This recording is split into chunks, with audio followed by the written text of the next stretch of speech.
Welcome to the behind the scenes of the All Things Analytics podcast. I'm super excited to start this journey with you. I felt there needed to be a little bit more behind the podcast. We go on, we interview people, we give you professional development, and we have great content, but I felt like there was still a piece missing. My personality is believe firmly in strong communication and transparency. And I had told in the first podcast that I really wanted this to be leadership driven. And I felt like there was still a piece missing. So I filled these weekly little video updates kind of talking about the podcast and where things are and the reason why we're having certain episodes and the topics that we're talking about and where the content is coming from is very important because I wanted it to be super transparent. And I wanted you guys to kind of be able to see me and my guest and all things in between instead of just listening to us. So the first thing I want to say is just thank you. We have only released 2 episodes and the love and support is amazing. I see all your messages. I see your encouraging words. I see your shares. I can't thank you enough. I appreciate it so much. I'm glad so many of you guys are enjoying it and I'm glad it's helping a lot of you. I'm also super thankful for all the feedback and the ideas and the desires to come on the podcast. Like, keep that coming. If you have topics you want to talk about, or if you yourself are like, hey, I've lived this, that's great. Continue to feed that to me so I can get you on the podcast and get your story shared with the world, because that's what this is about. It's just empowering each other to bring analytics into the light it needs to be and to help those who are on this journey. The main reason that I was thinking of doing something like this, where it's kind of behind the scenes and you get to see me and we talk about things, is because of that transparency piece and because of that communication piece. I mean, a podcast is all about communication. That's all you hear is just me speaking and our guests speaking.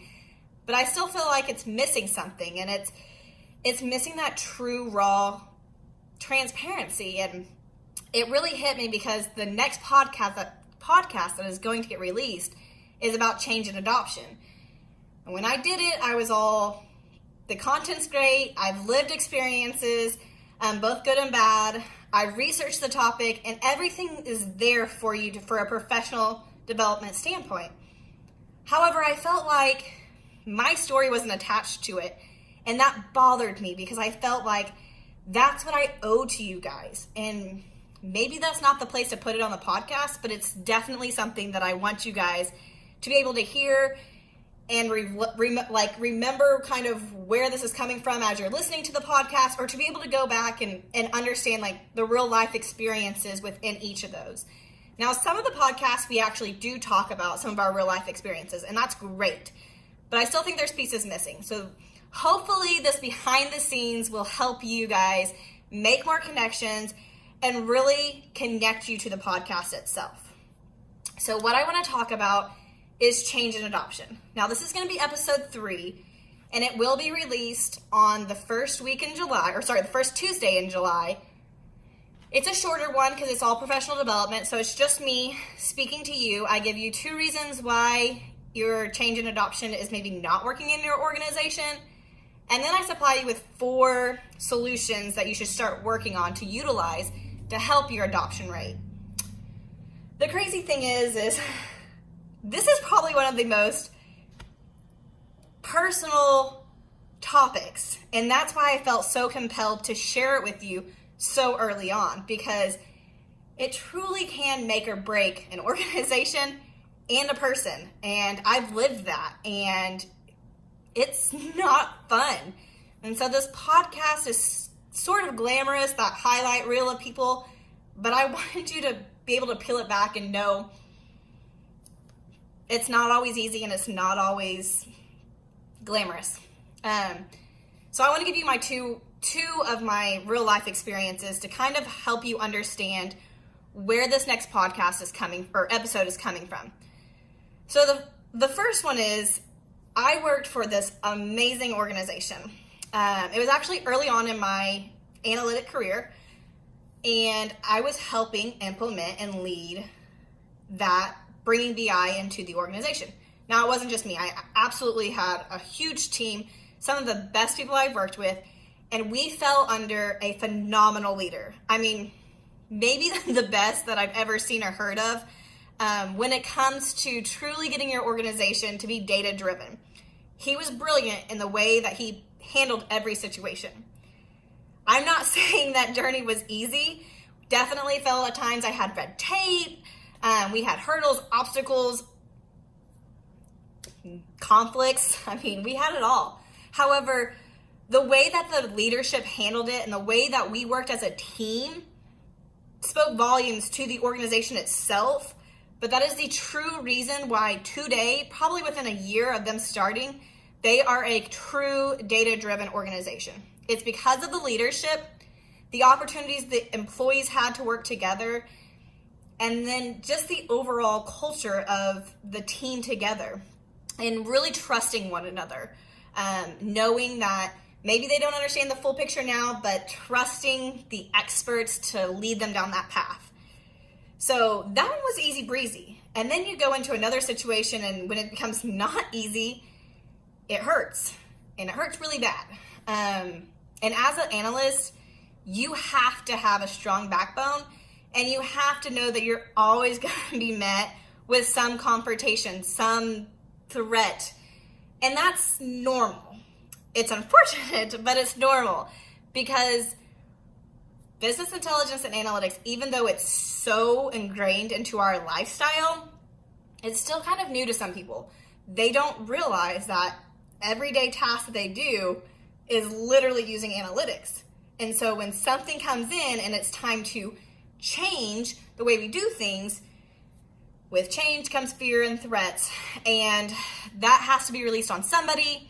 And unfortunately, it's probably going to be you. And I've lived that.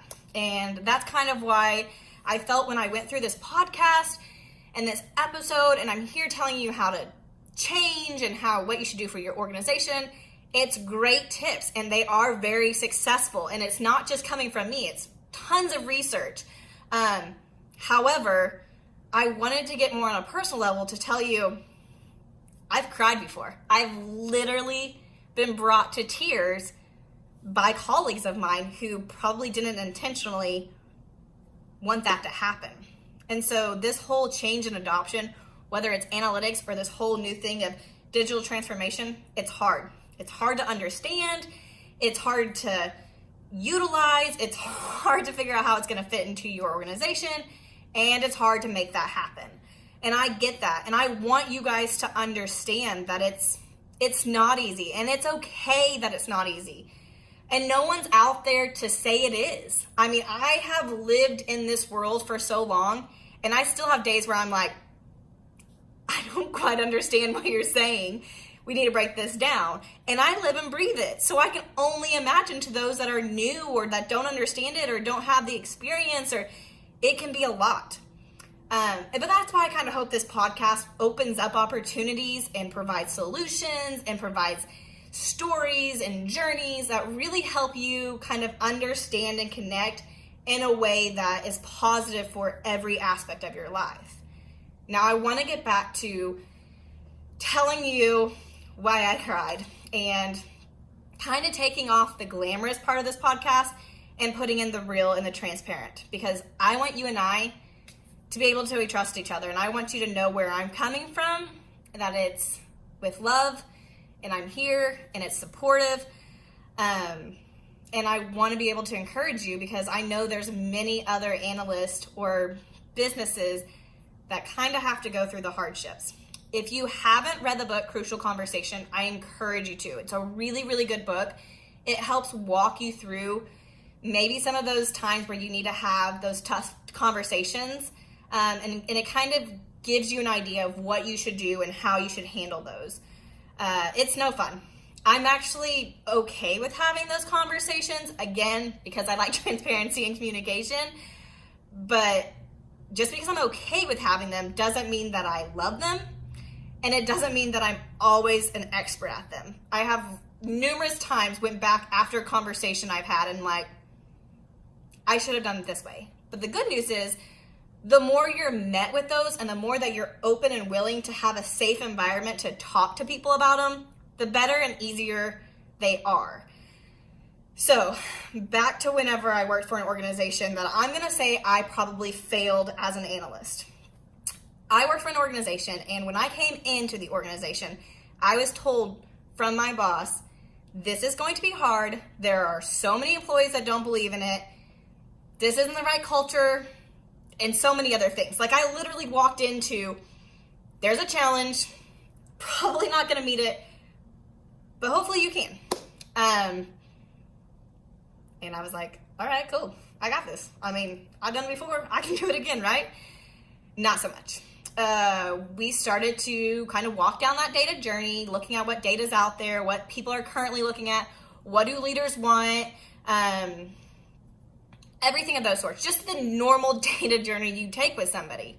Well, we started off with a small task. What do people look at every day? So we started asking those that use numbers, those that have the data, to start sending us their data so we can start putting them in a dashboard to tell a story. Now, I will be the first to say, these dashboards were not amazing. They were definitely not mind-blowing. However, they were the first step to having a true business intelligent organization, to truly have your employees change from the everyday usage to being data driven and using data as a decision maker, not their instinct. Yeah, I got word, painfully, that some of the suppliers of data were questioning why they were even sending the data. They thought it was pointless. There was no reason for it. The reports didn't make sense. They weren't helpful. It's just adding more work to them. And that's very common. That's probably the number one thing analysts reach is that type of conflict. However, that's okay. That's an easy one to deal with. There's no hurt feelings for that. You go in, you try to explain it to them. Sometimes it works, sometimes it doesn't, and you keep going. The problem occurs when they are so driven on the fact that this is not working for them, that it must not be working for their organization, that they start talking to their direct reports in a way that makes their direct reports either feel uncomfortable because it's putting them in a weird situation, or to also agree, because this is my boss, they must be right, we don't need to do this. And that's the type of culture that is no good for implementing business intelligence or anything else. I mean, it doesn't even have to be business intelligence. But the good news is you can still move past that. However, in my journey, that's where I was stumped. I tried to have conversations and it just wasn't working. I had support on one hand and not support on the other. And when we'd have those big conversations, they would seem really smooth, but then the actions later just didn't add up, and it was just really difficult, really, really difficult. And I understood what they were saying. The reports weren't going to be amazing. They weren't going to be something they haven't seen or used before. But what they weren't understanding is you have to start there in order to get to the bigger picture, the bigger end story. You have to start on your data journey. So that was difficult. How, as an organization or me in this particular situation, how do I have my team feel confident when they're literally hearing that the work that they're doing is not important? That's hurtful. That's when you start to take it personal, and you probably shouldn't, but it's human nature. So you do. And especially as a manager, and you have these staff that you're in charge of, that you look out for, it's even harder. I mean, I'm a parent, so I have kids, and trust me, I'm a mama bear if someone wants to come after my kids. It's the same way when you have employees underneath you. You want to stick up for them. Even if they don't even need you to, you still are like, they're fantastic. They have amazing skills. They can do so much for you. Why can't you see this? But again, that type of behavior is not going to help. So you kind of just take a step back and try another approach. So we did this for a while, and it started to get off ground, and then we started to be able to implement it in certain areas, because then some people started saying this is really great. So I felt like the organization was on the right track, because there were some departments that were like, yes, You can only help me. If nobody else wants it, great. I have plenty for you. And so we started down the path. However, one thing led to another, and I had another opportunity. And so as much as I hated to leave my team, I knew that this is the best thing for the growth of me and for my career. So I went to another opportunity. This is where I really took a pretty personal hit, and it definitely wasn't personal, but maybe you'll understand why. I was literally heartbroken. When I went to tell them that I was resigning and gave them my notice, they were amazing. They were so supportive. I probably have never treated me better, to be honest. They were just very encouraging. But the last thing they said to me was, this is the best thing for you because we would never truly be able to utilize all your skill sets here in this organization.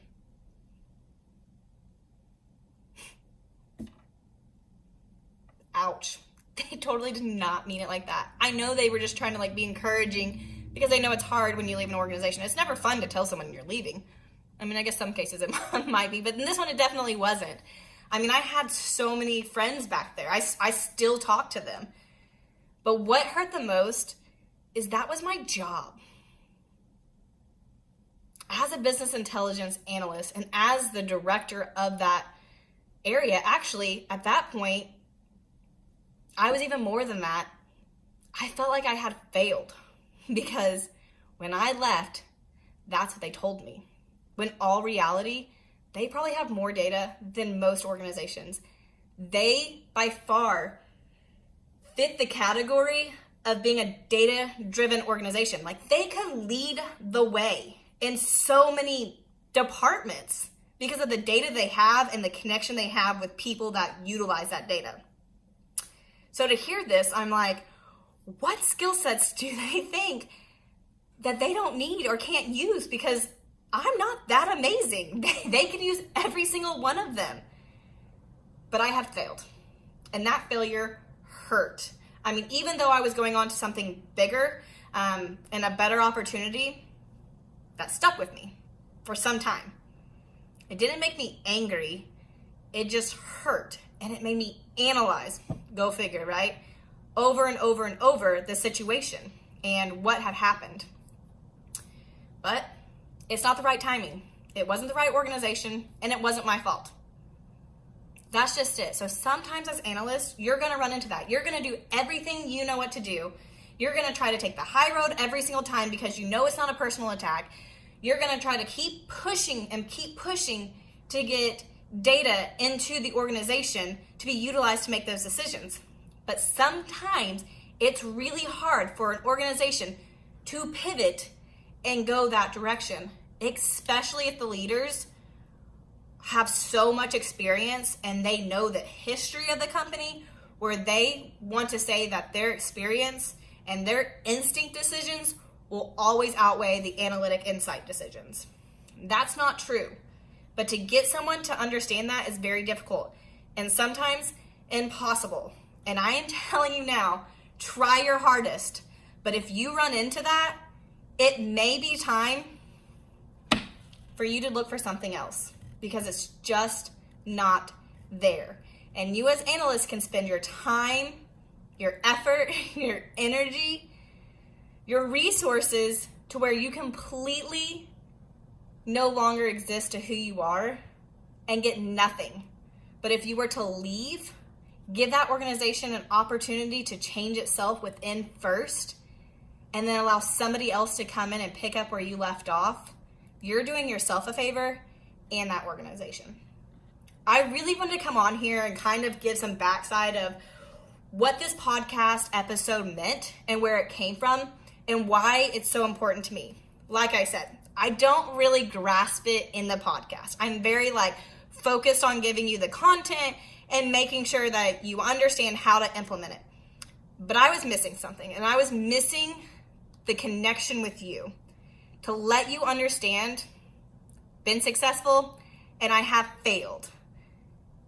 It doesn't mean that I am a failure, and it doesn't mean that you are a failure. I just wanted to connect that and show you the transparency because I actually have a guest that's going to be coming on, And we show the not so glamorous side of analytics. We say we're fun and we say we have a fun time, but sometimes in your journey, just like in life, it's not always easy and it's not always fun, and you have to make some of the toughest decisions. So I hope you guys like this behind the scenes. Look for the next episode. It's very important. It's really dear to my heart, and I would love to speak to you more on it. So it comes out again the first Tuesday in July, and it's called Change and Adoption. Great analysis is just half the battle. That title says it all. It's 100% true. Thanks for listening. Oh, and I want to say thanks for continuing to listen to the podcast. I do get better. I promise.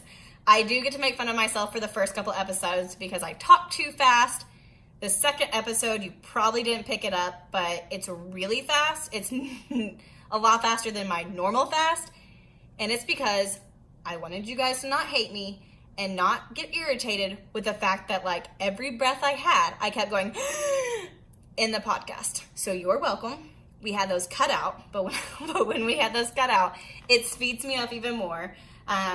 So it's kind of faster than normal. But I did that for your sake because I'm still trying to get to be a natural behind the podcast microphone, which seems easy, but for some reason it took me about 4 episodes. So stay tuned because I do get better. I didn't want to reshoot any of them. 1, for the sake of my guest, but 2, for the sake of the fact that like this is a journey and I want you guys to come on it with me, and I want to be transparent. This is who I am. So if you have any questions, you would like to be on the podcast, hit me up. You guys know how to reach me. And thanks again for listening to the All Things Analytic podcast.